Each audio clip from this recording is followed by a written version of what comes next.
Starting RumaStyles, it's an emotional roller coaster actually, because there's a lot of personal triumphs. You know, I've collaborated with a lot of brands. I've met so many people, like networked, you know. I get to like follow a hobby and passion, so that's a huge personal triumph.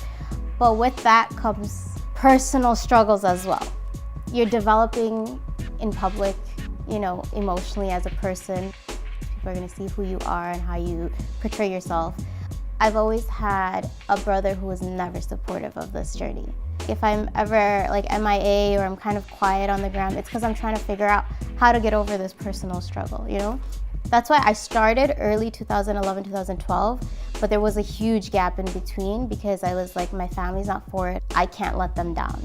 And I stopped. But then it was making me miserable. So then I started fighting for my freedom, fighting for my rights, fighting for my individuality, you know? People will always have opinions of you. So to me, I don't care anymore. I don't care what you have to say of me. All I need for you to do is respect what I have to say, and I'm gonna respect what you have to say. But I'm actually learning I like have to kind of leave it be. It's not my, you know, that's not my goal in life, is to change haters' opinions about me. It's just to do my own thing.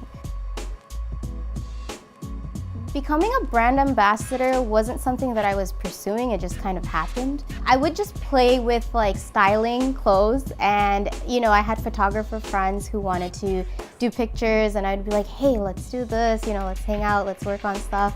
And then when I started getting into it more and posting more, companies started reaching out. And that's when I was like, oh, okay, so now I can become a brand ambassador. Fenty Beauty featured me on one of their pages. And I was ecstatic about that. It was amazing to have Fenty Beauty feature me, because I was like in September when they first released, I was like, I want to get on this page. This is a goal for me. Like, I want them to recognize who I am, because I was like, I love what they stood for. Like, they were representing women of color, and I was like, oh my God, this is what I want to be a part of, you know? It felt like a milestone in this journey. And everybody loves Rihanna, right?